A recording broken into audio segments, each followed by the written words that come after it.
अब अगर तुम लोग नए हो तो सब्सक्राइब करो, वो जो लाल वाला बटन है उसके साथ स्कैम करो या फिर महफिल जमाओ, मुझे नहीं पता, बस क्लिक हो जाना चाहिए।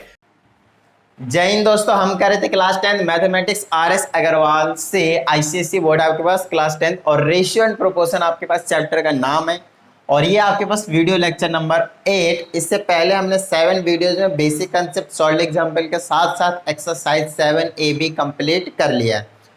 Now let's start with exercise 7B, but before that we have to know about the basic concept of this exercise. तो बेसिक कंसेप्ट में जो यहाँ पे आप लोगों को देखने को मिलेगा वो ऑफ कोर्स क्या होने वाला है, प्रोपोर्शन। इससे पहले हमने रेशियो को कंप्लीट कर लिया है। बहुत सारे स्टूडेंट को ऐसा लगता है कि रेशियो और प्रोपोर्शन दोनों ही क्या है आपके पास, सेम चीज़ है, डिफरेंट नहीं है। बट ऐसा बिल्कुल भी नहीं है, ये दोनों ही डिफरेंट चीज़ है। कैसे डिफरेंट है, क्या डिफरेंस आता है, वही चीज आज हम यहाँ पे इसके बारे में डिस्कस करने वाले हैं। So let's start with proportion. तो प्रोपोर्शन बेसिकली कुछ नहीं होती है, इक्वालिटी ऑफ टू रेशियोज। इसका मतलब कहने का ये है कि अगर आपके पास दो रेशियो हैं और अगर वो आपस में इक्वल है तो हम उसको क्या कह देंगे, हम उसको प्रोपोर्शन कह देंगे। ठीक है, फॉर एग्जाम्पल अगर आपके पास एक A रेशियो B है, अगर वो इक्वल आ जाता है एक C रेशियो D के आ जाता है वैल्यूज में, तब हम इसको क्या कह देंगे कि ये जो चीज है वो प्रोपोर्शनल है, दीज आर प्रोपोर्शनल। ठीक है, तो इसको मैं ऐसे भी लिख सकता हूँ A रेशियो B को A अपॉन में B और is equal to C upon में D। बोलिए हाँ या नहीं, बिल्कुल इजी है। ठीक है, तो इसकी रिप्रेजेंटेशन जो होती है वो यहाँ पे इक्वल टू के जगह पे इस तरीके से हम करते हैं और इसको एज पढ़ते हैं, एस। ठीक है, तो A ratio B as C ratio D और you can say this as equal to, है ना, इक्वालिटी, इक्वल टू। इस तरीके से हम रिप्रेजेंटेशन देंगे, यहाँ पे इसके जगह पे क्या लगा लेंगे, इक्वल रख लें, मतलब जैसा ये है वैसा ही ये है, इसीलिए हमने इसको क्या का बना दिया, इक्वल टू का साइन बना दिया। अब देखिए यहाँ पे आपके पास दो रेशियो आ चुके हैं, एक रेशियो ये है, दूसरा रेशियो ये है और ये दोनों ही को मैंने क्या कर दिया, इक्वल कर दिया। तो इसी चीज को हम कहते हैं प्रोपोर्शन। समझ में आई बात? जब दो रेशियो होंगे उसको हम इक्वल बोलेंगे, एक तरीके से कंपैरिजन करेंगे दोनों को, है ना, कि दोनों इक्वल है या नहीं। इक्वल होंगे तो हम उसको प्रोपोर्शन बोल देंगे। बात समझ में आ गई? क्लियर है? डन है? ठीक है, चलिए अब यहाँ पे आपके पास ये जो A B C and D है उसको हम क्या कहते हैं, तो A B C and D को हम बोलते हैं यहाँ पे फर्स्ट टर्म, इसको सेकंड टर्म, इसको थर्ड टर्म, इसको फोर्थ टर्म। लीजिए सब में आपके पास टर्म आने वाला है। ठीक है, तो first term, second term, third term और फोर्थ टर्म, ये 4 टर्म होते हैं आपके पास प्रोपोर्शन में फिलहाल स्टार्टिंग में। आगे और भी बहुत सारे टर्म आएंगे। ठीक है, A B C D E F बहुत सारी टर्म आ सकते हैं। इतनी बात समझ में आ गई। उसके बाद यहाँ पे दो छोटी छोटी चीजें और बताना चाहूंगा। A और D को हम एक्सट्रीम कहते हैं, एक्सट्रीम पॉइंट्स कहते हैं बेसिकली, है ना, एक्सट्रीम्स। तो यहाँ पे A और D को हम बोल देंगे एक्सट्रीम्स, एक्सट्रीम्स कहते हैं। और जो बीच वाले B और C होंगे इनको हम क्या कहेंगे, मीन कहेंगे, मीन्स कहते हैं बेसिकली। ठीक है, क्योंकि दो हैं इसीलिए। तो ये कहानी आपके पास, इसको भी याद रखना है कि फर्स्ट एंड लास्ट को हमेशा क्या कहेंगे, एक्सट्रीम्स कहेंगे और बीच के जितने होंगे उसको हम मीन्स कहेंगे। नॉर्मल सी बात है। चलिए अब इनके बीच में एक छोटा सा रिलेशन आता है, एक प्रॉपर्टी आता है और उन प्रॉपर्टी का कहना है कि अगर आप प्रोडक्ट कर देते हैं किसका, एक्सट्रीम्स का, तो वो इक्वल आ जाएगा किसके, प्रोडक्ट ऑफ मीन्स का। बात समझ में आ रही है? अगर आप एक्सट्रीम्स के प्रोडक्ट को करते हो, मतलब A और D को मल्टीप्लाई कर दिया आपने, ये एक्सट्रीम्स थे, तो किसके इक्वल आ जाएगा, प्रोडक्ट ऑफ मीन्स, बोले तो B और C के इक्वल आ जाएगा। अब बात आती है कैसे, तो देखिए अगर ये प्रोपोर्शन है ना, क्योंकि दोनों रेशियो अगर इक्वल है तो इससे इसको जब इक्वल टू होता है इससे इसको मल्टीप्लाई कर सकते हैं, इससे इसको मल्टीप्लाई करेंगे तो ये आएगा इक्वल टू का साइन, इससे इसको करेंगे तो ये आएगा। देखिए तो यही चीज ये कहने की कोशिश कहने की जो कोशिश है वो कर रहा है। क्या इतनी बात समझ में आई? डन है। तो देखिए छोटी छोटी चीजें को ही आप लोगों को पहले पकड़ना है और यही वो चीजें हैं जिनका हम यूज करके आगे सारे प्रॉब्लम्स को सॉल्व करने वाले हैं। बात समझ में आ गई? ठीक है, चलिए ऐसे हम छोटे छोटे प्रॉपर्टी और बता देते हैं आपको। तो ये हो गया नेक्स्ट है हमारे पास कॉन्टिन्यूड प्रोपोर्शन, ठीक है, कॉन्टिन्यूड प्रोपोर्शन। अच्छा यहाँ पे एक चीज, छोटी सी चीज और है जो हमें जानने की जरूरत है। अगर इस तरीके से लिखा हुआ हमारे पास, तो यहाँ पे हम जो डी है उसको हम क्या कह सकते हैं, D is the fourth proportional of A B and C. देख लीजिए अच्छे से, यहाँ पे जो मैंने डी को बोला वो क्या, फोर्थ प्रोपोर्शनल है, किसका, ए बी और सी का। सिमिलर मैनर में अगर मैं ये कहना चाहता हूं, अगर हमारे पास क्या है, सी है, तो that will be the third proportional of A and B. क्या इतनी बात समझ में आती है? B will be the second proportional of A, इस तरीके से हम कह सकते हैं। समझ में आई बात? ठीक है, नॉर्मल सी बात है। तो ये हो गया हमारे पास सिर्फ प्रोपोर्शन का बेसिकली इंट्रोडक्शन, जहां पे आपको मैंने एक आधी चीजें ऐसी थी जो शायद आपको ना पता और वो मैंने आपको बता दिया। चलिए तो और चलते हैं हम आगे, जहां पे हम पढ़ेंगे कॉन्टिन्यूड प्रोपोर्शन। अब ये कॉन्टिन्यूड प्रोपोर्शन क्या होता है, नोट डाउन कर लीजिएगा इसको। अब ये कॉन्टिन्यूड प्रोपोर्शन क्या होता है उसके बारे में समझाते हैं आपको, बड़ा ही इंपॉर्टेंट है ये। देखिए यहाँ पे लिख देते हैं हम कॉन्टिन्यूड प्रोपोर्शन। देखिए अगर आपके पास ए है, बी है, सी है, डी है, ई है, एफ है और आगे कितना भी जा रहा है, चलिए अभी एफ तक रोक देते हैं। अगर ये सारे को अगर आपसे ये कह दिया गया कि ये कॉन्टिन्यूड प्रोपोर्शन में, देखिए एक तो ये होता है नॉर्मल प्रोपोर्शन, ए अपॉन में बी इज इक्वल टू में सी अपॉन में डी, यही तो बोला अभी, इज इक्वल टू में ई अपॉन में एफ, ऐसे करके आगे चलता चला जाएगा।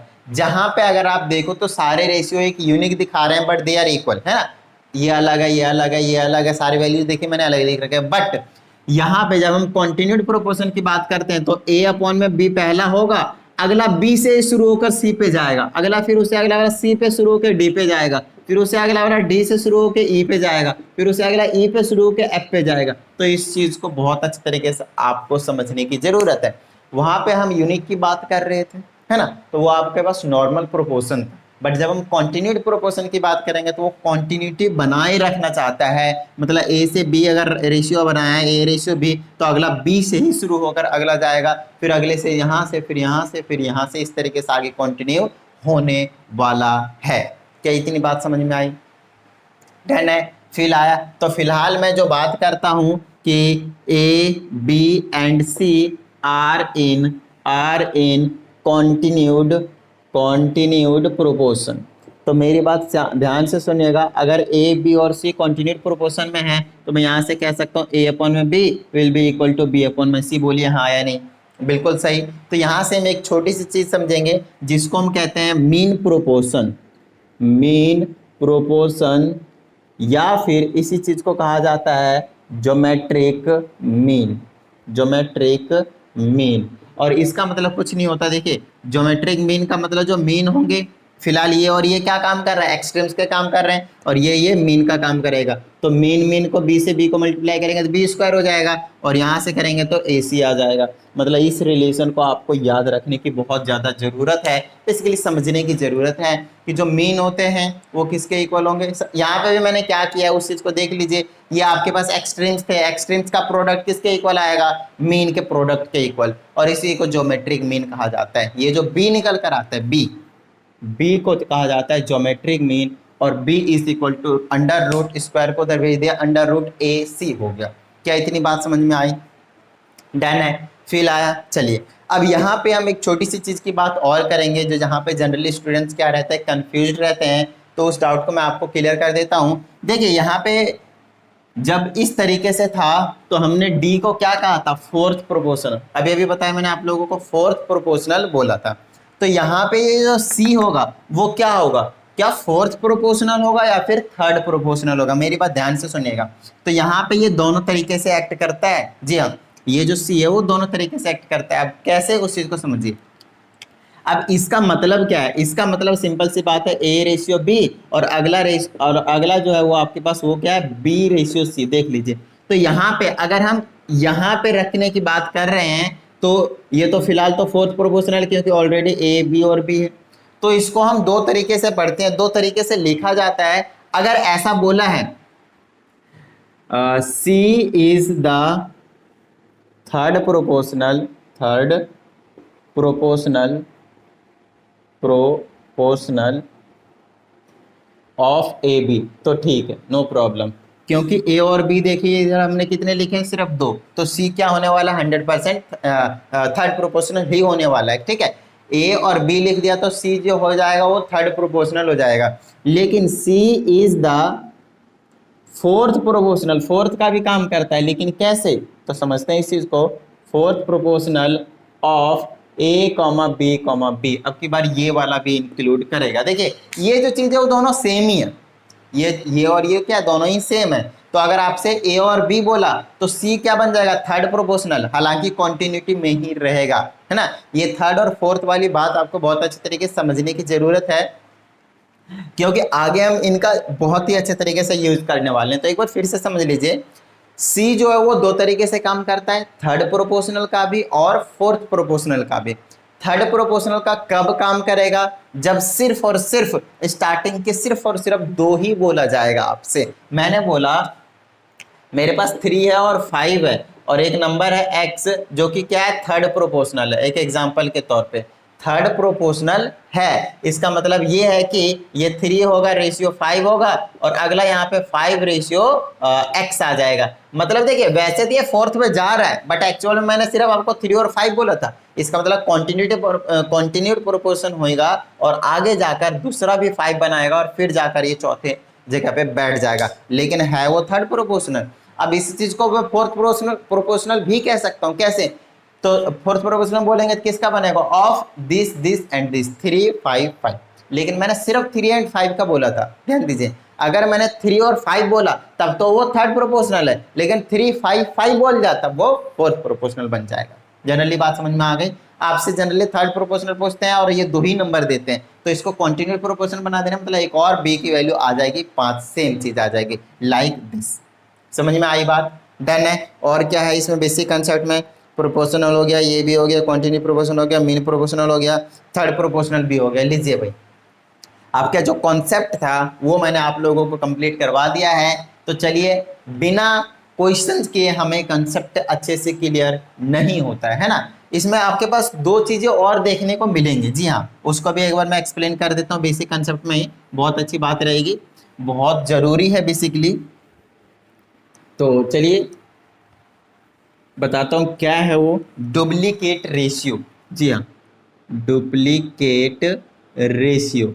अब डुप्लीकेट रेशियो का मतलब क्या है, इफ आई से, ध्यान दीजिएगा, if A ratio B is the duplicate ratio, duplicate ratio of P by P ratio Q, then, अब ये डुप्लीकेट रेशियो का मतलब समझ लीजिए बहुत अच्छे तरीके से कि डुप्लीकेट रेशियो का मतलब क्या होता है। तो डुप्लीकेट रेशियो का मतलब होता है, अगर ये जो चीज है वो उस रेशियो का डुप्लीकेट है तो ए रेशियो बी, या फिर यूं कह लीजिए ए अपॉन में बी जो होगा वो इक्वल होगा पी स्क्वायर डिवाइडेड बाय में क्यू स्क्वायर के। इस चीज को बहुत अच्छे तरीके से समझना है आप लोगों को। देखिए ये जो चीज क्या है वो डुप्लीकेट रेशियो है, किसका है, पी रेशियो क्यू का।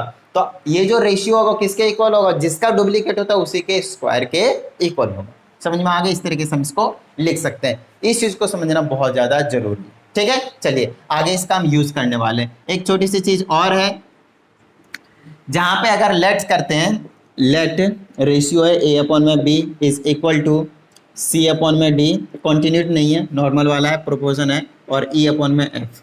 तो यहाँ से आपको एक छोटी सी चीज देखने को मिलेगी, और वो जो चीज है वो ये है कि ईच रेशियो, मतलब ये और ये जो ईच रेशियो है, ईच रेशियो जो होंगे वो किसके इक्वल होंगे, सम ऑफ एंटीसीडेंट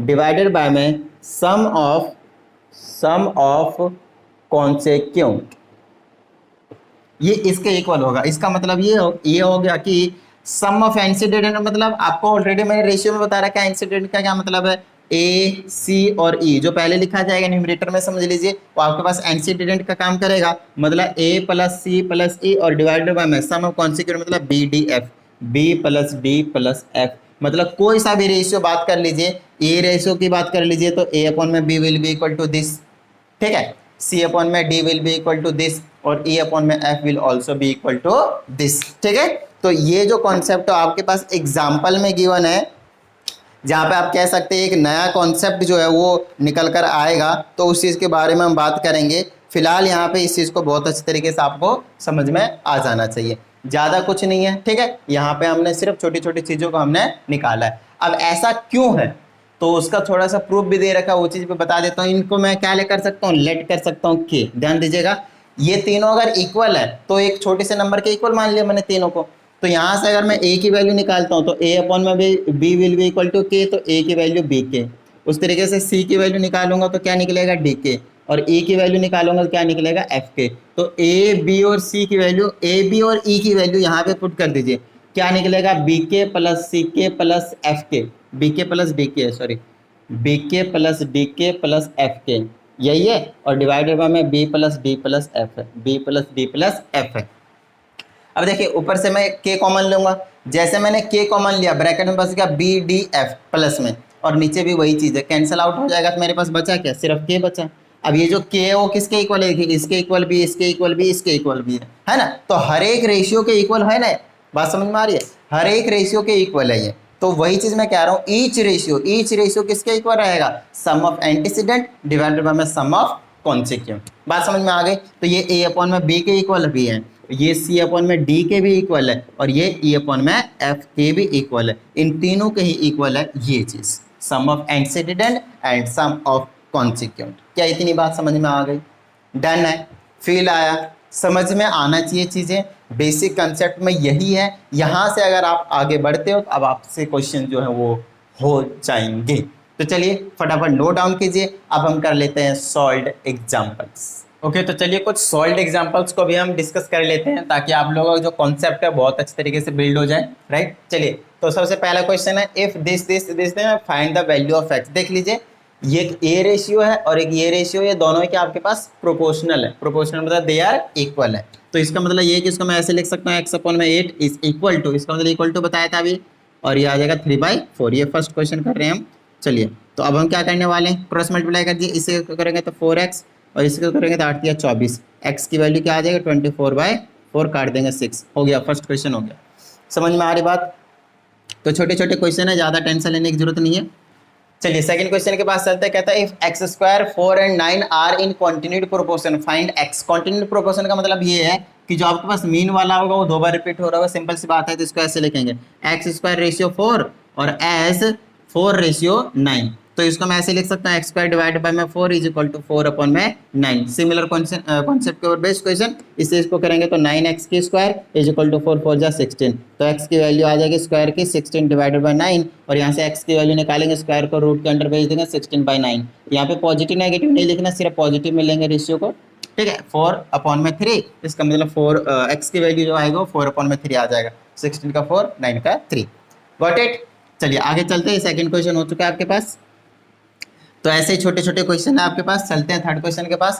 कहता है what least number must be added to each of the numbers this and this so that the resulting numbers are proportional. तो हमें ये 4 नंबर हैं, है ना, अननोन वाले हैं, मतलब प्रोपोर्शनल बताना है, क्वांटिटी नहीं है। ये 4 नंबर है जिनको हमें प्रोपोर्शनल बनाना है, और अगर हमें प्रोपोर्शनल बनाना है तो स्टार्टिंग के दोनों का रेशियो किसके इक्वल आना चाहिए, 20/43 के रेशियो के इक्वल। फिलहाल तो ये इक्वल नहीं है, तो वही चीज़ कह रहा है कि ऐसा कौन सा नंबर हम सारे टर्म में ऐड कर दें कि ये जो है वो प्रोपोर्शनल बन जाए। तो लेट कर लेंगे वो x, तो हमने x ऐड कर दिया, इसमें भी x ऐड कर दिया, इसमें भी x ऐड कर दिया, इसमें भी x ऐड कर दिया। अलग अलग नहीं, सेम ऐड करना है। इस चीज़ का समझना है, इस चीज़ को समझना है, ठीक है, कि कौन सा ऐसा नंबर ही ऐड किया जाए हर एक नंबर पे, हर एक नंबर पे। तो हमने वही चीज़ कर दिया है, x सेलेक्ट कर लिया उस नंबर को। चलिए आगे इसको सॉल्व कर दिए, इससे इसको मल्टीप्लाई कर देंगे तो आ जाएगा 6 प्लस का x, और ब्रैकेट में दूसरा वाला आ जाएगा 43 प्लस का x। मैं क्या कर रहा हूँ, क्रॉस मल्टीप्लाई कर रहा हूँ, इससे इसको फिर इससे इसको कर दूंगा, इक्वल टू में ये आ जाएगा 15 प्लस का x, और दूसरा आपके पास 20 प्लस का x। मल्टीप्लाई कर दिए, 6 से दोनों को कर देंगे, 4 छक 24 और 3 छक 18, है ना, तो 240 और 18 258, 258। बात समझ में आ गई। और प्लस का 6 से करेंगे तो 6x प्लस का 43x और प्लस का x का स्क्वायर इज इक्वल टू, यहाँ पे करेंगे तो 15 दूना 30, 300, और प्लस का 15 का x और फिर प्लस का 20x और प्लस का x का स्क्वायर, x स्क्वायर से x स्क्वायर को तो उड़ा ही दीजिए, ठीक है। अब नंबर को ऐड वोड कर देते हैं, कितना बचेगा, ये भी x वाला है और ये भी x वाला ही है, तो इसको छोड़ देते हैं, इसको ऐड कर देते हैं पहले, तो 6 3 9 49x और प्लस का ये 258 और इज इक्वल टू में क्या बचा 15 20 35 x प्लस का 300। चलिए x वाले को एक साइड ले आते हैं तो आ जाएगा 69 नहीं आएगा 49 आएगा, सॉरी ये आ जाएगा 49, x में से माइनस हो जाएगा 35x और इज इक्वल टू में 300 में से माइनस हो जाएगा 258। इधर सॉल्व कर देते हैं, इसको माइनस करेंगे कितना बचेगा, इधर 5 9 5 14 14 बचेगा, 14x और इज इक्वल टू में इधर कितना बच जाएगा, तो 42 बच जाएगा, तो यहाँ पे लिख दिया 42 और x इज इक्वल टू कितना आ जाएगा 42 डिवाइडेड बाई 14, ये आ जाएगा 3। मतलब अगर आप 3 ऐड करते हो हर एक नंबर में तो आपका जो रेशियो आएगा वो बेसिकली प्रोपोर्शनल होंगे। तो 3 ऐड करके देखते हैं, 3 6 और 3 9 15 18 इज इक्वल टू 3 ऐड करेंगे 23 और यहाँ पे ऐड करेंगे तो 46, इसको काटिए 1/2, इसको काटिए 1/2, देखिए आ चुका है, मतलब आंसर भी आपके पास बिल्कुल करेक्ट है। समझ में आई बात, डन है। चलिए आगे चलते हैं क्वेश्चन नंबर 4 के पास। और क्या कहा जा रहा है इसमें, स्टार्टिंग के क्वेश्चन ऐसे ही मिलेंगे बिल्कुल छोटे छोटे, धीरे धीरे थोड़ा सा लेवल जो है वो अप हो जाता है आपके क्वेश्चनों का।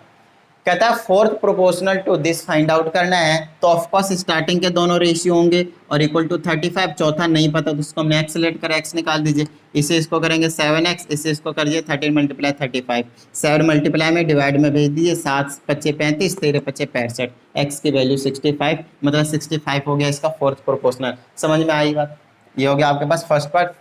थर्ड प्रोपोर्शनल टू 9 and 15, देखिए अब यहाँ पे क्या बात आ रही है, थर्ड प्रोपोर्शनल बोला है 9 and 15 का, इसका मतलब वो सी फाइंड आउट करने के लिए कह रहा है, जबकि ये कॉन्टिन्यूड प्रोपोर्शनल होगा क्योंकि 2 ही दे रखे हैं आपके पास, सिर्फ 2 ही दे रखे हैं आपके पास, और थर्ड प्रोपोर्शनल पूछा है, हालांकि वो सी पे जाएगा, ऐसे लिखा जाएगा 9:15, फिर आएगा 15 रेशियो आपके पास, जो आप चौथा जो आएगा वो x आएगा, हालांकि वो थर्ड प्रोपोर्शनल होगा क्योंकि इन्होंने सिर्फ 9 and 15 बोला है, और ये कॉन्टिन्यूड में हमेशा माना जाएगा। इस टाइप से थोड़ा सा दिमाग लगा कर रखिएगा, याद आएगा 9/15 इज इक्वल टू 15/x, ये इधर से इधर आ जाएगा तो आ जाएगा 9x is equal to 15 × 15, 9 multiply में डिवाइड में भेज दीजिए, 3 से काटिए 5 बार में, 3 से काटिए 3 बार में, है ना, बिल्कुल सही है ना। चलिए 3 से काट दीजिए 5 बार में, x की वैल्यू कितनी आ गई 25 आ गई। चलिए तीसरे पार्ट की ओर चलते हैं, कहता है मीन प्रोपोर्शनल बिटवीन 5 and 80। अब मीन प्रोपोर्शनल का क्या मतलब है, मीन प्रोपोर्शनल का मतलब होता है b is equal to root के अंडर में ए सी, जहाँ पे a और c आपको गिवन है तो ये मीन प्रोपोर्शन है, ध्यान दीजिए।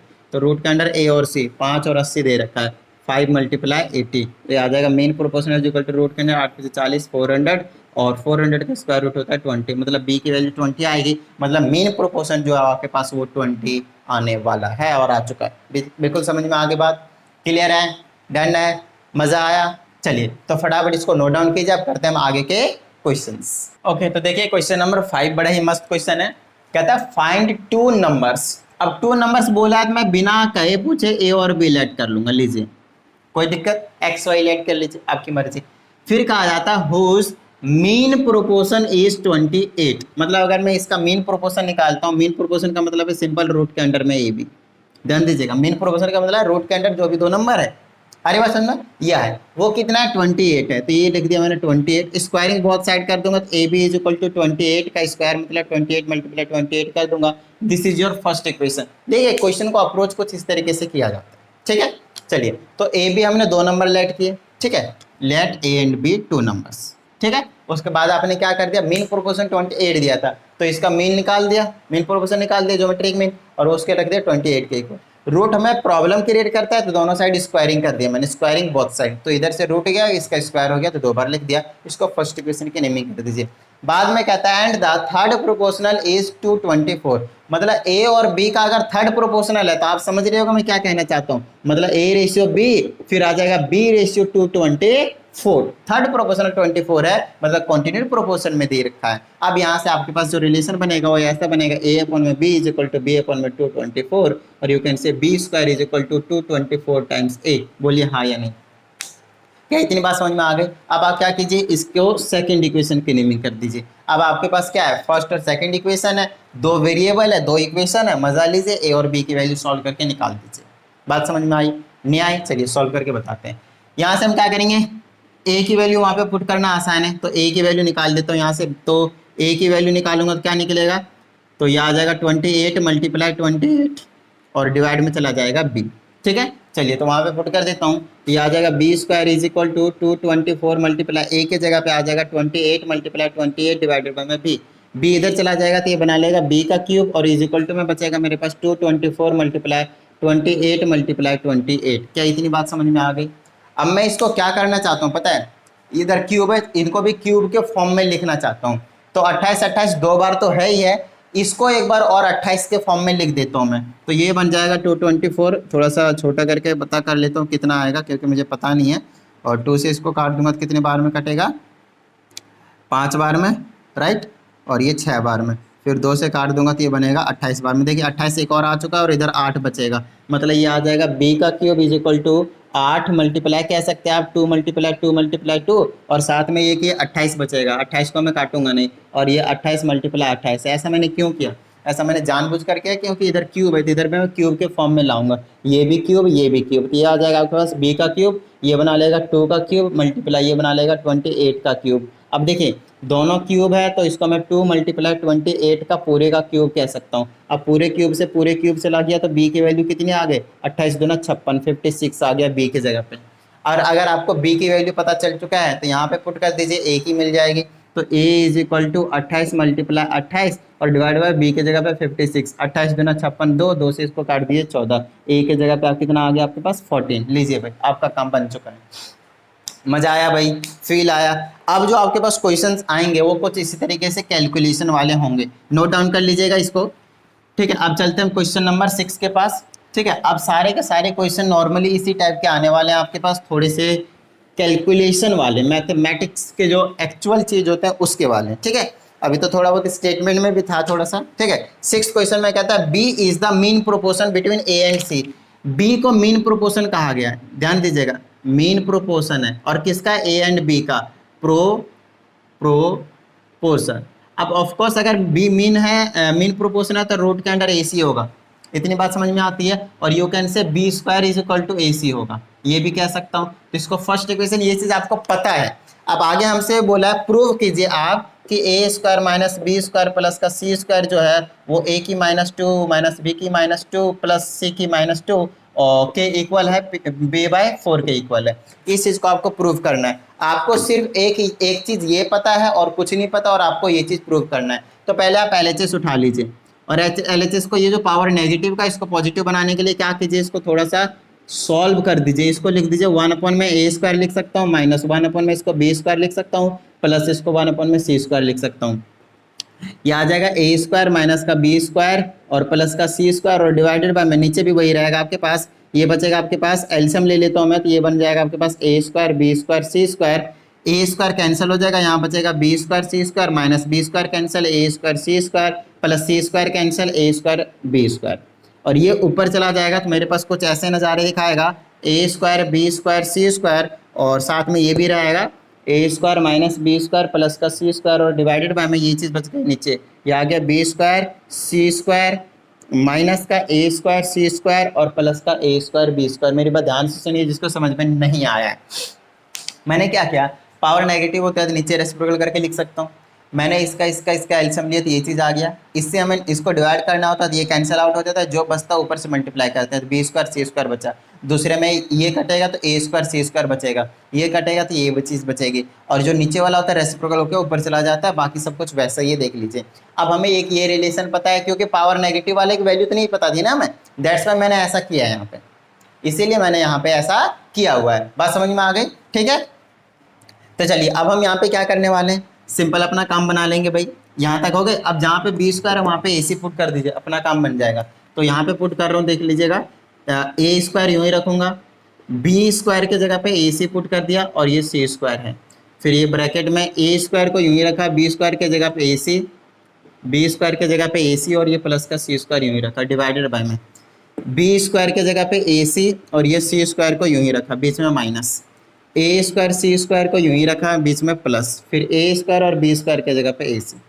कुछ नहीं किया मैंने, जहाँ जहाँ बी स्क्वायर था वहाँ पे ए सी रख दिया मैंने। अब आगे चलते हैं, तो यहाँ से इसको करूँगा तो कितना आ जाएगा, ए की पावर 3 और सी की पावर 3। अच्छे से देख लीजिए, ए की पावर 3 बना लिया और सी की पावर 3 बना लिया।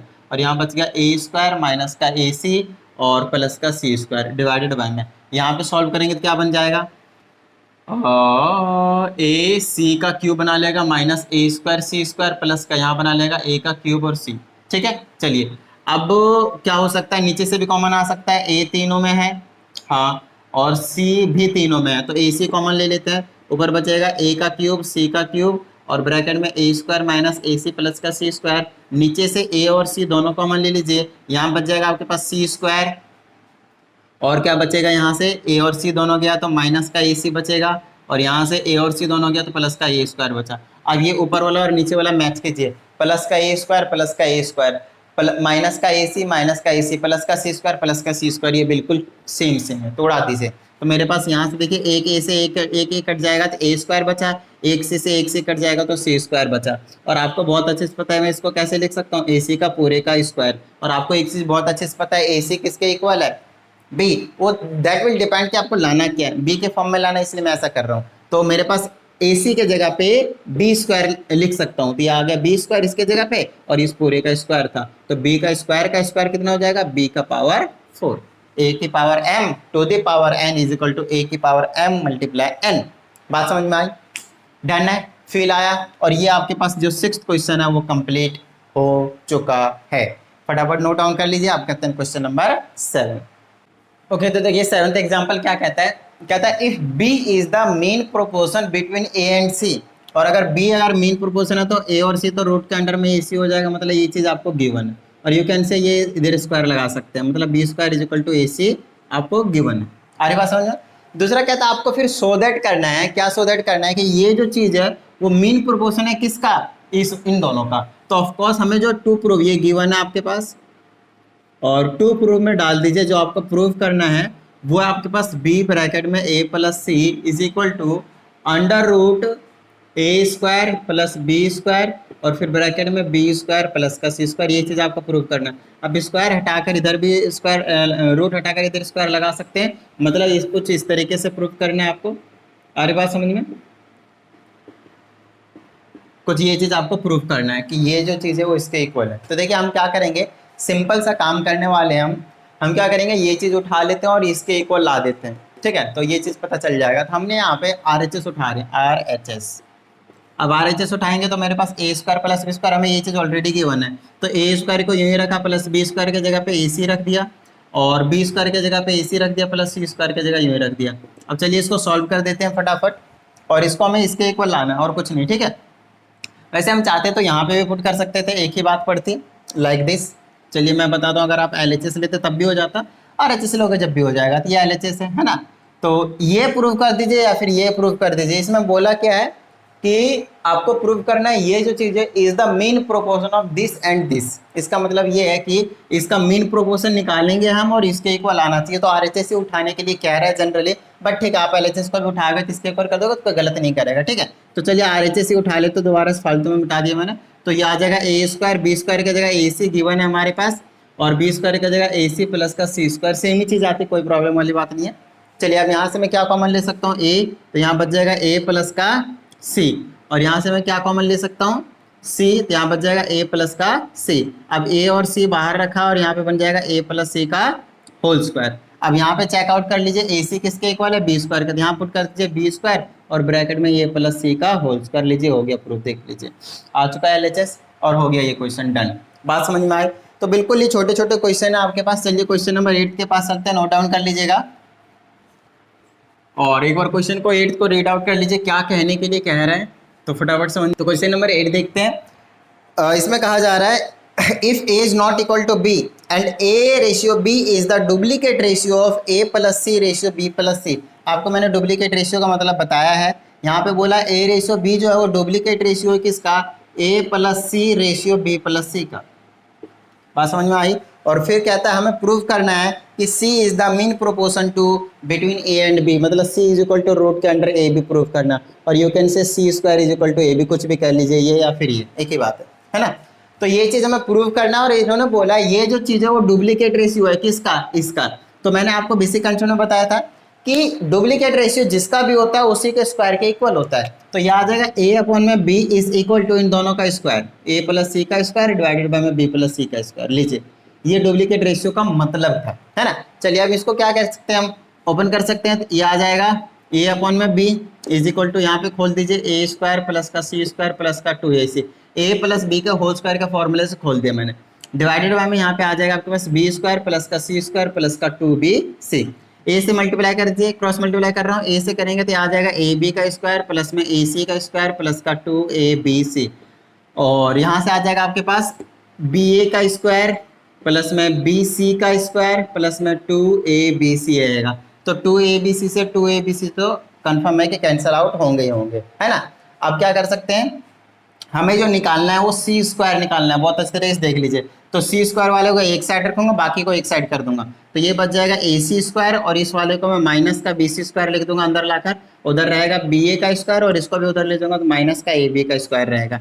यहाँ से मैं क्या करता हूँ, सी स्क्वायर कॉमन लेता हूँ, तो ए माइनस का बी बचेगा इज इक्वल टू, यहाँ से क्या ही करना है, मैं ऐसे ही छोड़ देता हूँ, वैसे कॉमन आ सकता है, यहाँ से क्या कॉमन आ सकता है, ए भी आ सकता है कॉमन, तो ए और बी बाहर लेंगे तो यहाँ बचेगा ए माइनस, यहाँ क्या बचेगा आपके पास बी बचेगा, ठीक है। अब देखिए ए माइनस बी से ए माइनस बी को उड़ा सकते हैं, मतलब डिवाइड में जाएगा जब भी, तो आपके पास क्या बचा, C square is equal to A B, या फिर स्क्वायर को रूट में भेज देंगे तो ऊपर वाला आ जाएगा C is equal to under root A B. बात समझ में आई, और यही चीज़ आपको प्रूव करना था, ये आपने 8th क्वेश्चन कर डाला।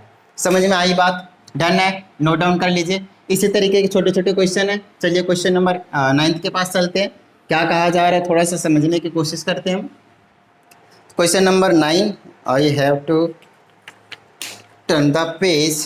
ओके, तो 9th क्वेश्चन है X Y Z are in continuous proportion, ठीक है, कॉन्टिन्यूस प्रोपोर्शन है एक्स वाई और जेड, ठीक है। अब कहा जाता है, अब हमें प्रूव कर देना है कि X plus Y divided by में वाई प्लस जेड, और दोनों का होल स्क्वायर है is equal to X upon में जेड के इक्वल है। देखिए कॉन्टिन्यूस प्रोपोर्शन का मतलब आपको पता है एक्स अपन में वाई, फिर वाई अपन में जेड होगा। समझ में आती है बात, क्वांटिटेटिव प्रोपोर्शन का क्या मतलब है, बेसिक कंसेप्ट में चीज़ों को समझा रखा है मैंने। तो यहाँ से अगर मैं इसको मल्टीप्लाई करूँगा तो Y square is equal to X Z आ जाएगा। इस चीज़ को समझिए, मतलब वाई को एक तरीके से गायब भी करना है हमें, एक्स और जेड में वैल्यू चाहिए, तो हमें तो वाई स्क्वायर की जगह पे एक्स जेड रखना पड़ेगा, बट वाई स्क्वायर है नहीं, तो हम क्या करेंगे, LHS उठा लेते हैं। LHS उठाने के बाद यहाँ पे a प्लस बी का होल स्क्वायर का फॉर्मूला, यहाँ पे भी सेम चीज़, तो यहाँ आ जाएगा एक्स का स्क्वायर प्लस वाई का स्क्वायर प्लस का 2xy, और डिवाइडेड में आ जाएगा वाई का स्क्वायर प्लस का जेड का स्क्वायर प्लस में 2yz, ठीक है। LHS उठाया मैंने, और जहाँ जहाँ पे हमारे पास वाई स्क्वायर है वहाँ पे एक्स जेड हम क्या करेंगे, पुट कर देंगे, तो ये आ जाएगा एक्स का स्क्वायर प्लस में यहाँ पे मैं पुट कर दूंगा एक्स जेड प्लस में 2x और y, और डिवाइडेड बाय में यहाँ पे वाई स्क्वायर की जगह पे एक्स जेड प्लस का जेड का स्क्वायर प्लस में 2yz। अब चेकआउट कर लीजिए, क्या कर सकते हैं हम, यहाँ से ऊपर से कॉमन ले सकते हैं x, यहाँ बचेगा x प्लस जेड प्लस में 2, साथ में x कॉमन लिया तो 2y, और डिवाइडेड में यहाँ से हम z कॉमन ले सकते हैं, यहाँ बचेगा x प्लस में यहाँ z और प्लस में 2y। अब इसको देखिए बिल्कुल सेम है, यहाँ पे क्या बचा x अपन में z, और देखिए यही चीज़ आपको क्या करनी थी, प्रूफ करनी थी। चीज़ें समझ में आ गई, और ये था आपके पास क्वेश्चन नंबर 9। तो छोटे छोटे क्वेश्चन है, डरने की बिल्कुल कोई ज़रूरत नहीं है, नोट डाउन कर लीजिएगा। तो अब हम आगे चलते हैं क्वेश्चन नंबर 10 के पास, ठीक है। ओके, तो क्वेश्चन नंबर 10 में कहता है if 3 quantities are in continued proportion, मतलब कुछ भी क्वांटिटीज हो सकता है, let say A B and C let कर लिया, एक्स वाई जेड मर्जी आप कुछ भी लेट कीजिए, क्वांटिटेटिव प्रोपोर्शन है, मतलब ए अपन में B is equal to B upon में सी के इक्वल है, गिवन है। अब हमें प्रूव करना है, prove that first is to third का मतलब A ratio C, A is to C, फिर कहता है is the duplicate ratio of first to the second. ये जो चीज़ है वो डुप्लीकेट रेशियो है किसका, फर्स्ट और सेकंड का, मतलब ए स्क्वायर और बी स्क्वायर के इक्वल आएगा, ऐसा हमें प्रूव करना है। मतलब ए अपन में सी को ए स्क्वायर और बी स्क्वायर के इक्वल प्रूव करना है, क्योंकि ये अगर डुप्लीकेट रेशियो है तो जिसका है उसी के स्क्वायर के इक्वल होगा। डुप्लीकेट रेशियो का मतलब यही समझाते आ रहा हूँ। चलिए अब यहाँ से हम क्या कर सकते हैं, ये चीज़ हमें गिवन है, ये चीज़ हमें गिवन है, ये चीज़ हमें प्रूव करनी है, तो हम क्या कर सकते हैं, देखिए इस गिवन वाले को मैं उठा रहा हूँ एक बार, ए अपॉन में बी उठाया, ठीक है। अब हमें करना क्या है, हमें लाना है ये चीज़ क्या कहते हैं इसको, इसका LHS उठा लेता हूँ मैं, इसका LHS उठा लेता हूँ, जो प्रूव करना है ए अपॉन में सी। अब हमें पता है ए अपॉन में बी की वैल्यू, तो मैं क्या करूँगा, बी से मल्टीप्लाई करूँगा, बी से डिवाइड कर दूंगा। इसका क्या बेनिफिट होगा वो देखना, इसका बेनिफिट होगा ए इस बी को यहाँ पे कर रहा हूँ, और मल्टीप्लाई बी इसी को यहाँ कर रहा हूँ, मल्टीप्लाई में आगे पीछे लिख दो, कोई प्रॉब्लम नहीं है। अब देखिए हमें लाना तो ए स्क्वायर बी स्क्वायर था, तो ए अपॉन में बी यूँ ही रखता हूँ और बी अपॉन में सी को देखिए यहाँ पे ए अपॉन बी के इक्वल गिवन है, तो इसके जगह भी ए अपॉन में बी पुट कर दूंगा, ये आ जाएगा ए स्क्वायर डिवाइडेड बाय में बी स्क्वायर, और लो बात बन चुकी है। समझ में आई बात? और ये 10th क्वेश्चन तक हमने यहाँ पे कंप्लीट कर डाला। समझ में आई बात? डन है? फील आया? तो नोट डाउन कर लीजिए फटाफट। अब चलते हैं हम आगे क्वेश्चन नंबर 11 के पास। तो क्या है क्वेश्चन नंबर 11 में, लेट्स सी। यहाँ पे आपके पास प्रॉब्लम्स जो है वो बेस्ड ऑन के मेथड के ऊपर है। के मेथड क्या होता है वो चीज़ें भी समझा दूंगा मैं, जिसमें आपसे पास गिवन है ए रेशियो बी और एज सी रेशियो डी, और आपको प्रूव करना है ए प्लस बी का जो रेशियो है वो सी प्लस डी के इक्वल है कुछ रूट के अंडर में ए स्क्वायर प्लस में B square ratio C square plus का डी स्क्वायर, इसके इक्वल प्रूव करनी है। चलिए आपको ये चीज़ गिवन है और ये चीज़ आपको प्रूव करनी है। तो देखिएगा मेरी बात ध्यान से सुनिएगा, ये जो चीज़ है इसका मतलब है ए अपॉन में बी और इज इक्वल टू में सी अपॉन में डी। ठीक है, तो के मेथड क्या कहता है, आप इन दोनों को के इक्वल लेट कर लीजिए, क्योंकि दो रेशियो आपस में इक्वल है तो के इक्वल ही होंगे, क्योंकि ये भी और ये भी दोनों की वैल्यू क्या है, सेम है। उस सेम को मैंने के लेट कर लिया। अब separately equal to K let कर दीजिए, ए अपॉन में बी इज इक्वल टू के और सी अपॉन में डी इज इक्वल टू के। यहाँ से ए की वैल्यू निकालेंगे तो बी के, और यहाँ से सी की वैल्यू निकालेंगे तो डी के। ए और सी की वैल्यू आपको मिल गई, यहाँ पे LHS उठाइए और पुट कर दीजिए। मेरी बात ध्यान से सुनिए, LHS उठाइए नहीं तो RHS उठाइए। RHS उठाने में ज़्यादा फायदा है, बताइए क्यों? क्योंकि रूट वोट है, यहाँ से रूट वोट लाने में बड़ी प्रॉब्लम होगी, तो इसको सॉल्व कर देते हैं हम RHS को। RHS को सॉल्व करेंगे तो LHS ला देंगे, मतलब A प्लस बी अपॉन में C प्लस डी ला देंगे। तो यहाँ पे मैं पुट कर देता हूँ, रूट के अंडर में A के जगह पे क्या है, B के, तो बी स्क्वायर के स्क्वायर हो जाएगा। मेरी बात ध्यान से सुनिएगा, ए की जगह बी के है और यहाँ पे ए का स्क्वायर है, तो बी स्क्वायर सी स्क्वायर और प्लस में बी स्क्वायर को मैं यूं ही छोड़ देता हूँ और डिवाइडेड बाय में, रेशियो मतलब डिवाइडेड बाय में सी के जगह पे डी के, तो डी स्क्वायर के स्क्वायर हो जाएगा और ये डी स्क्वायर यूं ही रहेगा। RHS को सॉल्व कर रहा हूँ, LHS लाने जा रहा हूँ, मतलब A plus B divided by C plus D लाने जा रहा हूँ। यहाँ से बी स्क्वायर कॉमन ले लीजिए, रूट के अंडर ही, तो यहाँ पे बचेगा क्या, के स्क्वायर और प्लस का 1 बचेगा। ठीक है, क्लियर है? चलिए नेक्स्ट है हमारे पास रूट के अंडर में ही बी स्क्वायर कॉमन ले लिया, तो हमारे पास बच गया के स्क्वायर प्लस का 1। क्या ये सही है? ठीक है, चलिए आगे चेकआउट अभी पता चली जाएगा। नेक्स्ट है नीचे अगर मैं ले लेता हूँ D square common under root के ही, तो ये आ जाएगा हमारे पास रूट के अंडर में के स्क्वायर प्लस का 1। अब देखिए यहाँ से क्या आएगा, स्क्वायर जो कैंसिल होगा, इसका स्क्वायर कैंसिल होगा, तो बी अपॉन में डी बचेगा और अंडर रूट में बचेगा के स्क्वायर प्लस 1, और यहाँ पे भी अंडर रूट में बचेगा के स्क्वायर प्लस का 1। इससे ये कैंसिल हो जाएगा तो बी अपॉन में डी बचा। देखिए इसको मैंने सॉल्व किया तो इसके इक्वल नहीं आया। मेरी बात ध्यान से सुनिएगा, मैंने सोचा कि रूट वोट है उड़ जाएगा तो ये चीज़ आ जाएगा, मैंने RHS को सॉल्व किया तो बी अपॉन में डी आया। अब बात आती है यहाँ पे, यार जब इसके इक्वल नहीं आया तो क्या करें? तो मोस्टली टाइम हो सकता है आपको ऐसा करने की जरूरत पड़े, LHS और RHS को दोनों को ही सेपरेटली सॉल्व करने की जरूरत पड़ सकती है। जरूरी नहीं कि आपने LHS सॉल्व किया तो RHS आ जाए और RHS को सॉल्व किया तो LHS आ ही जाए। तो यहाँ तक तो बात आपके समझ में आ चुकी है। अब आपने RHS को भी सॉल्व किया तो थोड़ा सा LHS को भी सॉल्व कर देते हैं। तो LHS क्या है, मेरे पास a plus B divided by में c प्लस डी है। a के जगह पे b के है और प्लस में b यूं ही रहेगा, और c प्लस c के जगह पे d के है और प्लस का d यूं ही रहेगा। ऊपर से b कॉमन लीजिए, k प्लस का 1 बचेगा, नीचे में d कॉमन लीजिए, k प्लस का 1 बचेगा, k प्लस 1 से k प्लस 1 b अपॉन में d बचा। देखिए LHS भी इक्वल आ गया और RHS भी इक्वल आ गया। इसका मतलब ये है कि दोनों को सॉल्व करने की यहाँ पे ज़रूरत पड़ गई है। बात समझ में आई? ये था आपके पास के मेथड वाले प्रॉब्लम, और मोस्टली आगे जो क्वेश्चन आने वाले हैं आपके पास वो के मेथड के ऊपर बेस्ड ही आने वाले हैं। तो इस मेथड को बहुत अच्छे तरीके से समझ लीजिए LHS और RHS को सॉल्व करने के लिए। बात समझ में आ गई? ठीक है, चलिए तो अब के मेथड के ऊपर ही क्वेश्चन आएंगे मोस्ट प्रोबेबली। लेट्स सी क्या है। ओके, तो क्वेश्चन नंबर अब हम चलते हैं क्वेश्चन नंबर 12 पे। अब कहता है a ratio b is equal to c ratio d है, तो आपको प्रूव करना है ABCD a की पावर -2 प्लस b की पावर -2 प्लस c की पावर -2 प्लस d की power -2 is equal to a square plus b square plus c square plus d square. लीजिए फिर से के मेथड वाला क्वेश्चन आ चुका है। LHS RHS को हमें दोनों को सॉल्व करने की जरूरत पड़ सकती है शायद। लेट्स से पहले LHS सॉल्व कर लेंगे। इसका मतलब क्या है, a अपॉन में b is equal to c upon में d। Equal to K let कर लीजिए तो ए की वैल्यू बी की आ जाएगी, इसको इसके इक्वल रखूंगा तो, और इसको इसके इक्वल रखूंगा तो सी की वैल्यू डी की आ जाएगी। ए और सी के जगह पे वैल्यूज पुट करते जाइए। बट बिफोर दैट आप क्या कर सकते हैं, जो पावर नेगेटिव वाले हैं उसको हम क्या करते हैं, थोड़ा सा पॉजिटिव बना देते हैं। तो सॉल्व कर देता हूँ ए बी सी डी, तो ये आ जाएगा 1 में ए स्क्वायर प्लस में 1 में बी स्क्वायर प्लस में 1 में सी स्क्वायर प्लस में 1 में डी स्क्वायर। ठीक है, अब इनके पावर्स पॉजिटिव बन चुके हैं तो मैं क्या कर सकता हूँ, वैल्यूज पुट कर दूँ। ए के जगह पे बी के और सी के जगह पे डी के, तो ए के जगह पे बी के और ये वाला बी यूं ही, और सी के जगह पे डी के और ये वाला डी यूं ही। चलिए अब ये आ जाएगा 1 में ए के जगह पे बी के मतलब बी स्क्वायर के स्क्वायर प्लस में 1 में बी स्क्वायर यूं ही रहने दीजिए प्लस में 1 में सी स्क्वायर के जगह पे डी स्क्वायर के स्क्वायर प्लस में 1 में डी स्क्वायर। क्या इतनी बात समझ में आई? अभी मैं LHS को सॉल्व कर रहा हूँ, मैं RHS को भी सॉल्व करने की जरूरत पड़ेगी। ये आ जाएगा बी स्क्वायर है ना, बी स्क्वायर, फिर आ जाएगा डी स्क्वायर के स्क्वायर और डिवाइडेड बाय में। अब यहाँ पे चेक अगर करते हैं तो मेरे पास एल्सियम लिया जा सकता है। तो मेरे पास बी स्क्वायर है, बी स्क्वायर है, बी स्क्वायर है, डी स्क्वायर है, डी स्क्वायर है, डी स्क्वायर है, के स्क्वायर के स्क्वायर के स्क्वायर। देखिए तो बी स्क्वायर डी स्क्वायर के स्क्वायर इसका एल्सियम आ जाएगा। तो यहाँ से बी स्क्वायर के स्क्वायर कैंसिल हो जाएगा, तो यहाँ बचेगा डी स्क्वायर, बीच में प्लस। यहाँ से आपके पास बी स्क्वायर कैंसिल हो जाएगा, बी स्क्वायर कैंसिल हो जाएगा तो बचेगा डी स्क्वायर के स्क्वायर, बीच में प्लस। यहाँ से डी स्क्वायर के स्क्वायर कैंसिल बचेगा तो यहाँ पे बचेगा बी स्क्वायर, बीच में प्लस। यहाँ से डी स्क्वायर कैंसिल हो जाएगा तो बचेगा बी स्क्वायर के स्क्वायर, और यहाँ से देखिए ये वाले और ये वाले उड़ जाएंगे तो LHS में बच जाएगा मेरे पास डी स्क्वायर प्लस का डी स्क्वायर के स्क्वायर प्लस का बी स्क्वायर प्लस में बी स्क्वायर के स्क्वायर। ये तो LHS का हमने सॉल्व कर दिया। RHS में भी सॉल्व कर दीजिए, कुछ ऐसा ही कहानी आपको मिलकर आ जाएगा।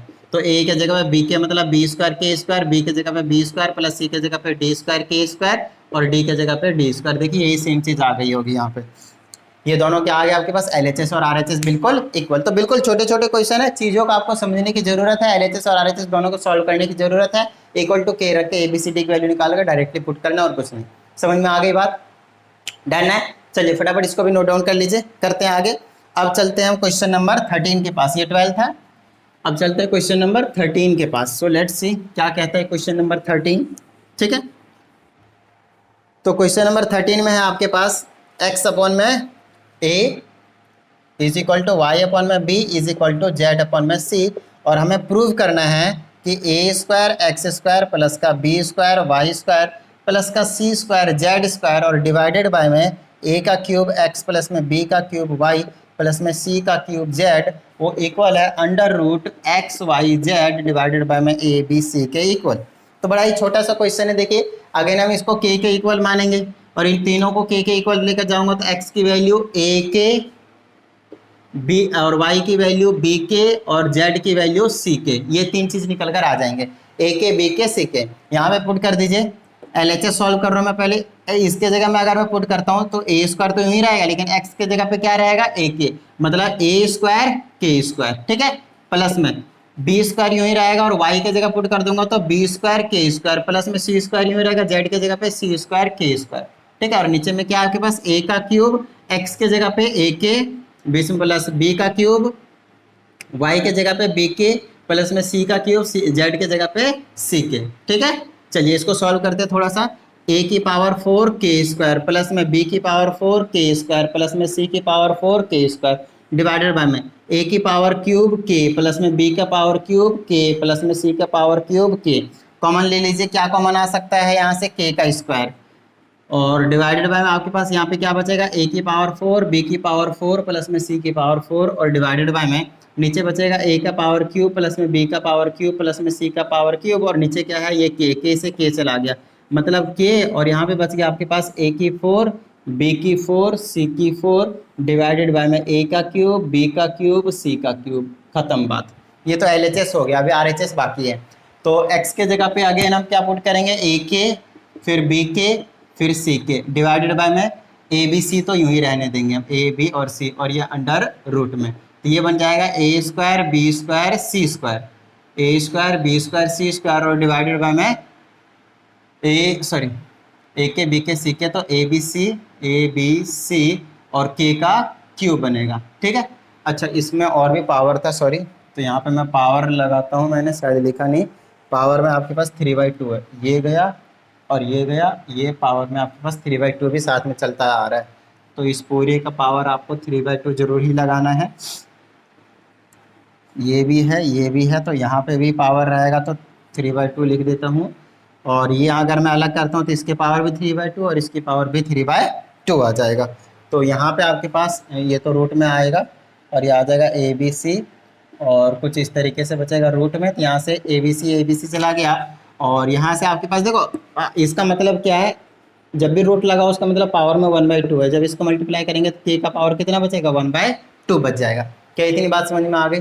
डन है। अब देखिए LHS में तो हमारे पास ये चीज़ आ रहा है और RHS में हमारे पास ये चीज़ आ रहा है, मतलब कहीं ना कहीं कुछ ना कुछ गड़बड़ हुआ है।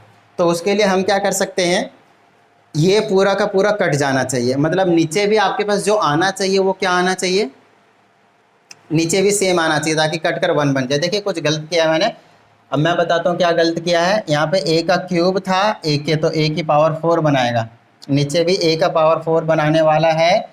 देखिए a का पावर 4, यहाँ पे मिस्टेक। तो जब आप सॉल्व कीजिएगा तो अगर कहीं पे छोटा मोटा अगर आपने मिस्टेक किया है तो वो भी आप पकड़ सकते हो इजीली। अब देखिए इससे ये कैंसिल आउट हो जाएगा और ये वाली जो चीज़ है वो 1 बन जाएगा और क्या बचेगा, पावर k के पावर 3/2। देखिए अब आपके पास LHS में भी वही चीज़ आ चुका है और RHS में भी ये 3/2 है, सॉरी इसको करेंगे मल्टीप्लाई तो 3/2 आएगा और RHS में भी यही चीज़ आ चुका है।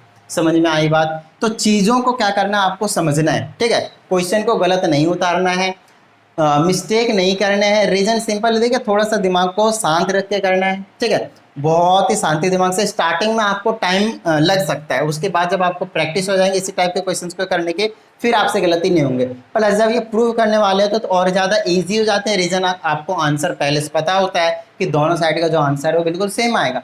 और अगर नहीं आया, जैसे अभी मेरे से गलती हो गया, अगर नहीं आया, मिस्टेक हो गया, तो इसमें आपको क्या करना है, जस्ट रीचेक करते आप पकड़ लोगे कहाँ पे आपने क्या मिस्टेक किया है।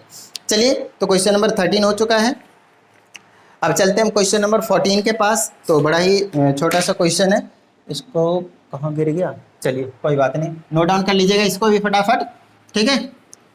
तो इसी टाइप का क्वेश्चन आपको देखने को मिलेंगे यहाँ पे। क्वेश्चन नंबर लेट्स सी 14 क्या कहता है। तो 14 के पास है x अपॉन में b minus C, X upon में b minus C is equal to Y upon में c minus A is equal to Z upon में a minus B. Then we have to prove that ax plus B Y plus का C Z equal to 0 के बराबर है। ऐसा हमें prove करना है। तो मेरी बात ध्यान से सुनिएगा, इसको मैं k के इक्वल रखूंगा तो x y z की वैल्यू निकाल दीजिए। जब इसको इसके इक्वल रखूंगा तो यहाँ से x की वैल्यू निकलेगी b माइनस सी और इंटू में k आ जाएगा, b माइनस सी इंटू में k आ जाएगा यहाँ से। जब इसको इसके इक्वल रखूंगा, y की वैल्यू निकालूंगा तो दिस इंटू में दिस आ जाएगा, मतलब c माइनस ए इंटू में k आ जाएगा। और इसको जब इसके इक्वल रखूंगा तो z की वैल्यू a माइनस में b इंटू में k आ जाएगा। अब इन x y z की वैल्यू यहाँ पे पुट कर दीजिए बस। तो a की जगह यूं ही रखिए, x के जगह पे पुट कर दीजिए b माइनस सी और इंटू में k, बीच में प्लस। b को यूं रखिए y के जगह पे c माइनस ए इंटू में k, प्लस में c को यूं रखिए z के जगह पे a माइनस b इंटू में k। चलिए इसको हम सॉल्व कर देंगे और 0 के इक्वल ला देंगे, खत्म बात।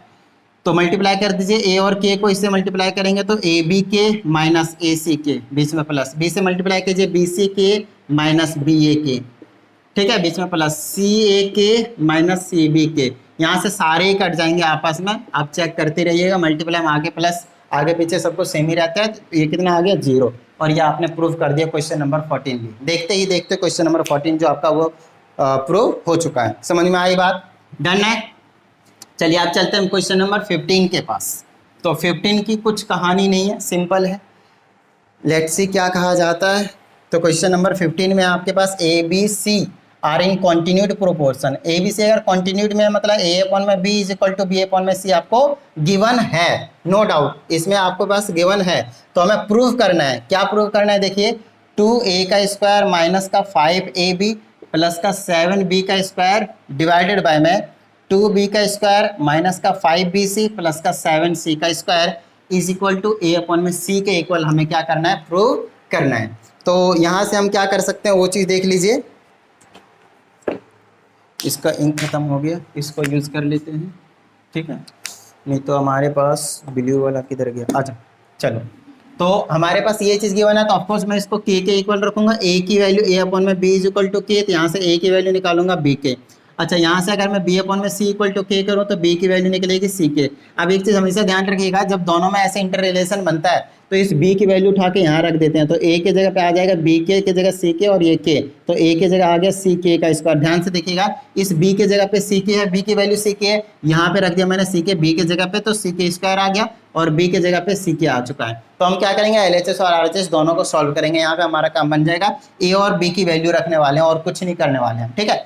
चलिए, तो ये आ जाएगा 2, a के जगह वैल्यू रखूंगा तो c k का स्क्वायर आएगा, तो स्क्वायर पहले से तो c स्क्वायर और k का पावर 4 आ जाएगा, बीच में माइनस 5 यूं ही है। a के जगह रखूंगा तो c k का स्क्वायर आएगा, और इनटू में ही b के जगह रखूंगा तो c k आ जाएगा, c k आ जाएगा, बीच में प्लस है, प्लस 7 यूं ही रहूंगा। b के जगह पे c k है तो ये आ जाएगा c स्क्वायर k स्क्वायर आ जाएगा। समझ में आई बात, है ना। ये तो न्यूमरेटर में पुट कर दिया, अब डिनोमिनेटर में भी पुट करने की जरूरत है, तो आ जाएगा 2 और b स्क्वायर मतलब c square k square minus 5bc मतलब c के, और इंटू में c की जगह c ही रहने देंगे, प्लस में 7c का स्क्वायर यूं ही रहने देंगे। समझ में आई बात, डन है। चलिए इसको सॉल्व करते हैं।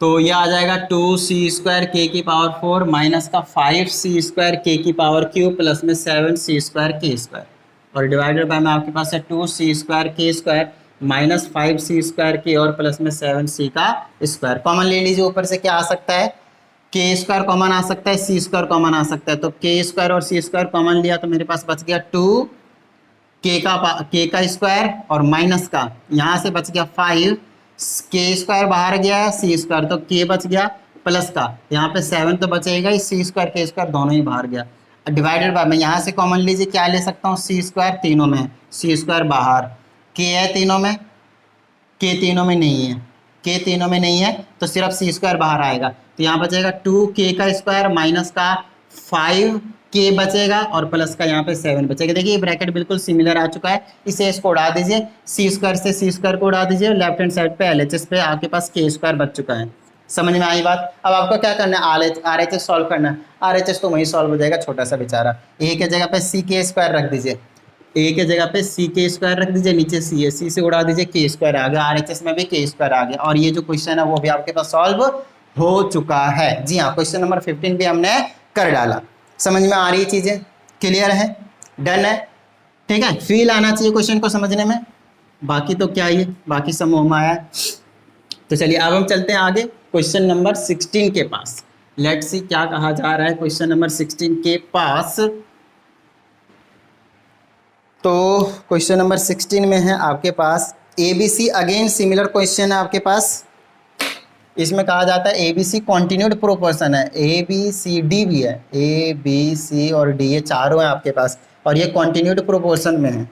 और अगर आपके पास कॉन्टिन्यूड प्रोपोर्शन है तो आप समझ सकते हो कि क्या हो जाएगा, ये A अपॉन में B is equal to B upon में C is equal to C upon में D। क्या समझ में आती है बात। हमेशा कॉन्टिन्यूड प्रोपोर्शन का मतलब कॉन्टिन्यूस बनाना है, आपको हमेशा ध्यान रखना है। तो आपको प्रूफ करना है a माइनस बी का होल क्यूब डिवाइडेड बाय में b माइनस सी का whole cube is equal to a upon में d। समझ में आ गई बात। चलिए करते हैं, इसको हम k के इक्वल रख लेंगे। अब यहाँ पे आपको एक छोटा सा ट्विस्ट समझना है, क्या, इसको इसके इक्वल रखूंगा तो a के जगह पे b के, फिर b के जगह पे c के, और फिर c के जगह पे d के निकल कर आएगा। अब इसको यहीं पे नहीं छोड़ना है, क्योंकि देखिए यहाँ पे इंटर रिलेशन बन रहा है। यहाँ पे b के और b की वैल्यू हमें पता है, यहाँ पे c की वैल्यू है और यहाँ पे c भी है। तो हम क्या करेंगे, देखिए कैसे कर रहा हूँ मैं, इस c की वैल्यू यहाँ पुट कर रहा हूँ तो b की जो वैल्यू निकल कर आएगी c के जगह पे d के आ जाएगा, और इंटू में k मतलब b की वैल्यू आ गई d k का स्क्वायर।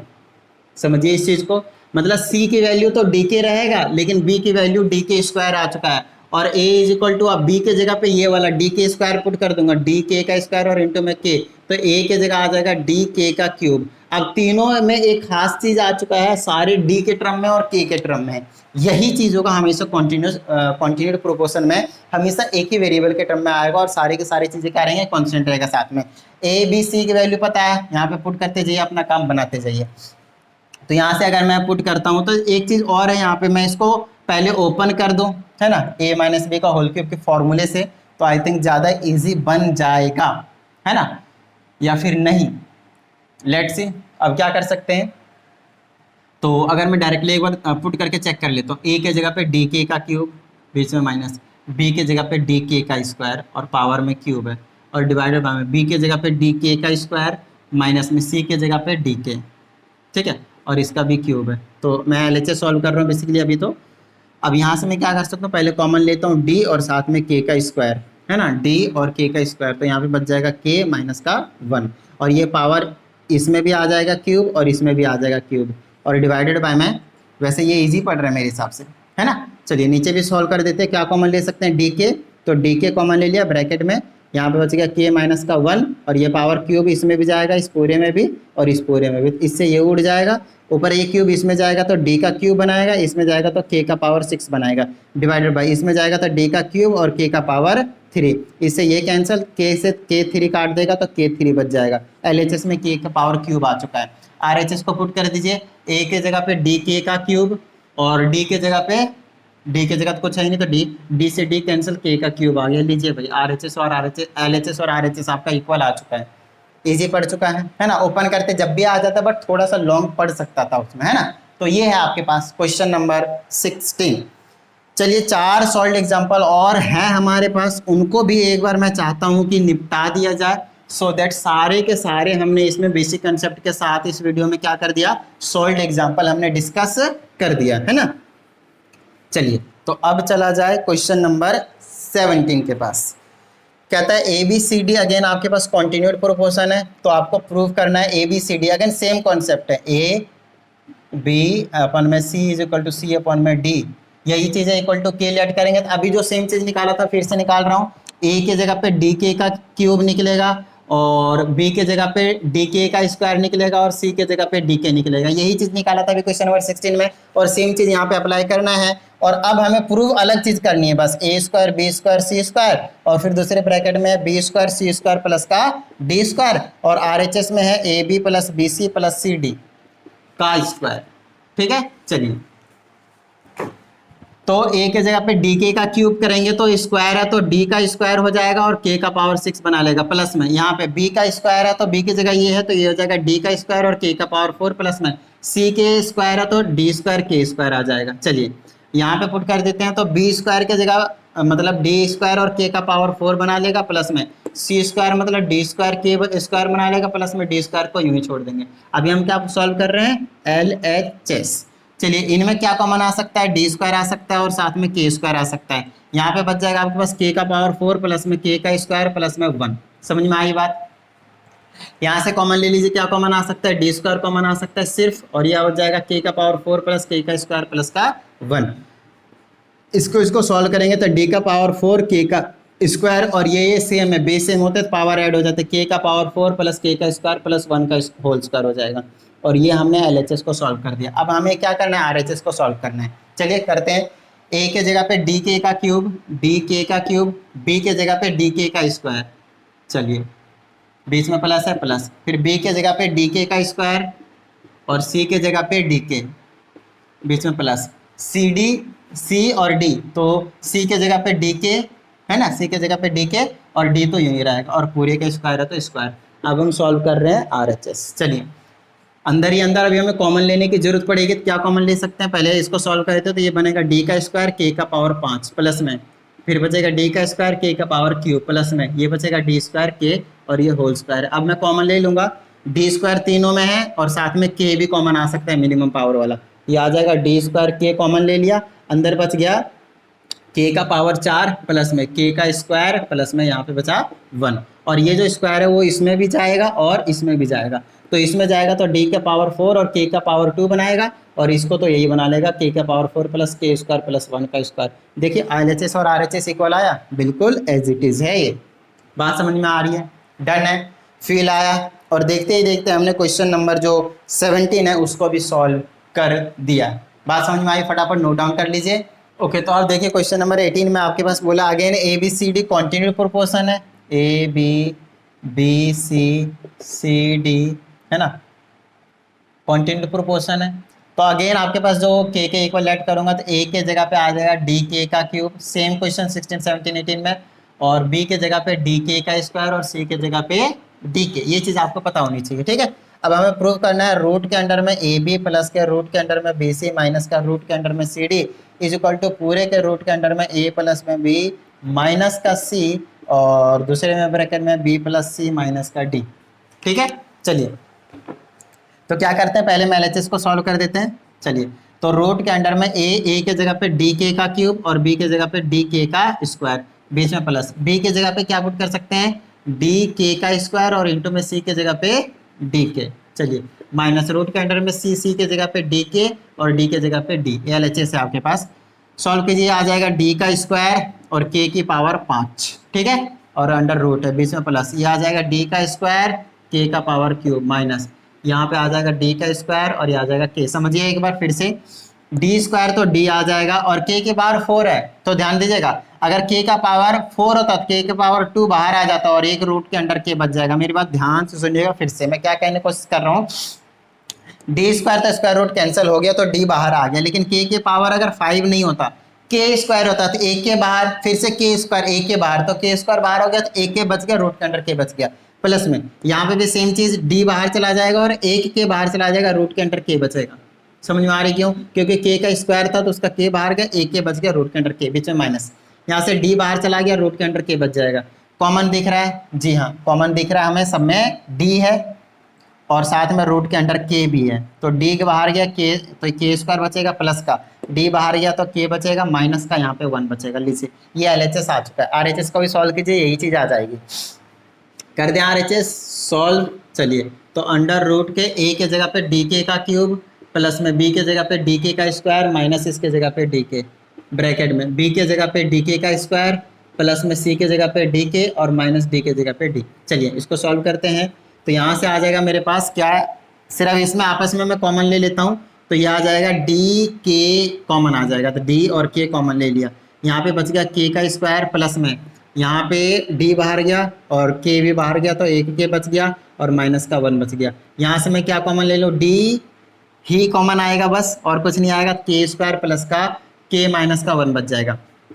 अब ये क्या निकल कर आएगा, देखिए ये बन जाएगा डी और डी, डी का स्क्वायर के और यूं ही रहेगा, और ये आ जाएगा के स्क्वायर प्लस का के माइनस 1 का होल स्क्वायर बना लेगा, बीच से में पावर ऐड हो जाएगा। अब देखिए जब भी आपके पास रूट का मतलब होता है डी स्क्वायर का के बाहर आएगा, सॉरी डी स्क्वायर का डी बाहर आएगा, रूट के अंडर के बचेगा और ये वाला रूट जाएगा तो स्क्वायर कैंसिल होगा, तो के स्क्वायर प्लस का के माइनस का 1 बचेगा।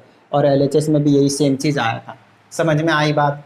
और ये देखते ही देखते हमने क्वेश्चन नंबर 18 को भी निपटा दिया है, नोट डाउन कर लीजिएगा फटाफट। अब चलते हैं क्वेश्चन नंबर 19 एंड 20 और उसके बाद इस वीडियो की दी एंडिंग हो जाएगी, ठीक है। ओके, तो चलिए अब है हमारे पास नेक्स्ट, जहाँ पे हम पढ़ने वाले हैं कुछ इस तरीके से। कौन सा है, क्वेश्चन नंबर 19। क्वेश्चन नंबर 19 में कहता है इफ़ दिस, पहले लिख देता हूँ तो हमें क्या प्रूव करना है वही पता चल जाएगा। x प्लस वाई डिवाइडर में ax प्लस का by is equal to Y plus का z is equal to ay plus का bz और इज इक्वल टू में z प्लस का x is equal to z plus का x is equal to az plus का bx, ठीक है। ये चीज़ है आपके पास।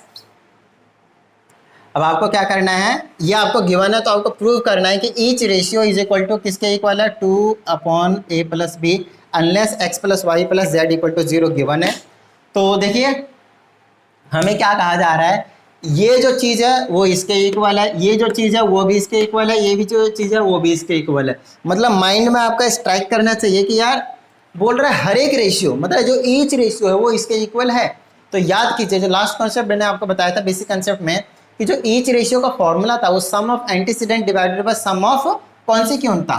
तो ईच रेशियो मतलब अगर मैं इन तीनों को लेट से अगर के इक्वल ले आऊं तो के की वैल्यू ये चीज निकल कर आएगी। तो जो ईच रेशियो है मतलब के है वो किसके इक्वल होना चाहिए, सम ऑफ एंटीसीडेंट और डिवाइडेड बाय में सम ऑफ कॉन्सिक्वेंट।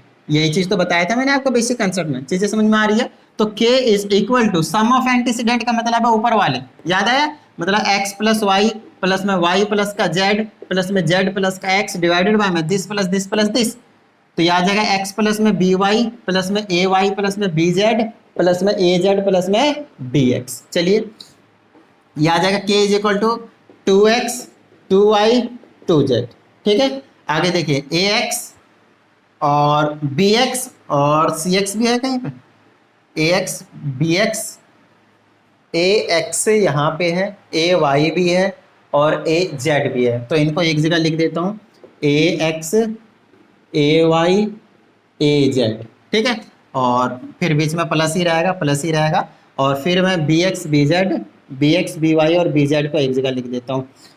तो ये आ जाएगा k इज इक्वल टू, ऊपर तो 2 कॉमन ले लूंगा तो x प्लस वाई प्लस का z आ जाएगा, और डिवाइडेड बाय में यहाँ से a कॉमन ले लूंगा तो यहाँ पे x प्लस वाई प्लस का z आ जाएगा, और यहाँ से प्लस में b कॉमन ले लूंगा तो यहाँ पे x प्लस वाई प्लस का z आ जाएगा। तो ऊपर बच चुका है मेरे पास 2 ब्रैकेट में x प्लस वाई प्लस का z और डिवाइडेड बाय में, अब इन दोनों से मैं क्या कॉमन ले सकता हूँ, x plus Y plus z, ये आ जाएगा x प्लस वाई प्लस का z कॉमन ले लिया तो यहाँ बच गया a, यहाँ पे बच गया b, मतलब a प्लस का b बच गया। इससे इसको उड़ा दीजिए, 2 अपॉन में a प्लस में b बच गया। मेरे पास ध्यान से सुनिएगा, हमने k की वैल्यू क्या निकाला, 2 अपॉन में a प्लस b, और k हमने माना क्या था, इन तीनों के इक्वल, मतलब हर एक के इक्वल, मतलब ईच रेशियो के equal, it means each ratio is equal to this, hence proved. बात खत्म, बात समझ में आ गई, डन है। अब यहाँ पे क्योंकि नीचे में आया x plus Y plus z, तो 100% आपको ध्यान रखना है x plus Y plus z जो है वो 0 के इक्वल नहीं हो सकता, लेकिन जैसे मैंने ये कैंसिल आउट कर दिया, यहाँ पे इसको कैंसिल आउट कर दिया है, अब ये 0 के इक्वल हो सकता है x plus Y plus z, मतलब यही लिए इसीलिए लास्ट में उन्होंने लिख रखा है कि unless x plus Y plus z 0 बाद में हो सकता है, नो प्रॉब्लम, ठीक है, लेकिन ये 0 नहीं होगा जब नीचे में ये डिनोमिनेटर में ये रह रहे होंगे। मतलब पहले ही अगर हम x plus Y plus z 0 ले लिए होते तो हम यहाँ पे 0 पुट करके नॉट डिफाइंड बना देते, लेकिन नहीं, हमने उसको पहले कैंसिल आउट करा, बाद में 0 हो या ना हो उससे हमें फर्क ही नहीं पड़ेगा। समझ में आ रही बात, डन है, ठीक है। चलिए इसको फटाफट नोट डाउन कीजिए, question number 20 and the last question of this video, और आई थिंक वो क्वेश्चन भी कुछ इसी कॉन्सेप्ट के ऊपर बेस्ड है, तो वो भी आपको समझ में आ जाएंगे इजीली, ठीक है। तो अब की बार क्या चेंज है इस क्वेश्चन में, लेट्स सी। तो इसमें कहा जा रहा है आपके पास अगेन सेम कॉन्सेप्ट के ऊपर बेस्ड क्वेश्चन है, क्या था, a अपॉन में b प्लस सी है is equal to b upon में c प्लस a है is equal to c upon में a प्लस का b है। तो जहाँ पे हमारे पास x plus Y plus Z equal to 0 नहीं है, अब हमें क्या नहीं, ऐसा तो कुछ बोला नहीं है इसमें, ठीक है। तो हम दोनों केस लेकर चल सकते हैं, 0 हो भी सकता है, 0 नहीं भी हो सकता है, जैसे कि मैंने आपको बताया। तो क्वेश्चन नंबर 20 है ये। अब हमें प्रूव करना है कि ईच रेशियो जो है एक तो 1/2 के इक्वल है और -1 के इक्वल है। इसका मतलब ये है कि अगर मैं इन तीनों को k के इक्वल लेट कर लूँ तो k की वैल्यू 1/2 आएगी और k की वैल्यू -1 आएगी, ऐसा हमें प्रूव करना है। तो k का फॉर्मूला, मतलब ईच रेशियो का फॉर्मूला क्या बताया अभी मैंने आपको क्वेश्चन नंबर 19 में, सम ऑफ एंटीसेंडेंट मतलब दिस प्लस दिस और divided by sum of consequent मतलब दिस प्लस दिस मतलब b plus C plus C plus A plus B. तो ये आ जाएगा k is equal to A plus B plus C divided by में यहाँ पे क्या आ जाएगा 2a प्लस का 2b प्लस का 2c, और ये आ जाएगा k is equal to a plus B plus C divided में 2 कॉमन लीजिए a plus B plus c, इससे ये उड़ा दीजिए, k की वैल्यू आ गई देखिए 1/2।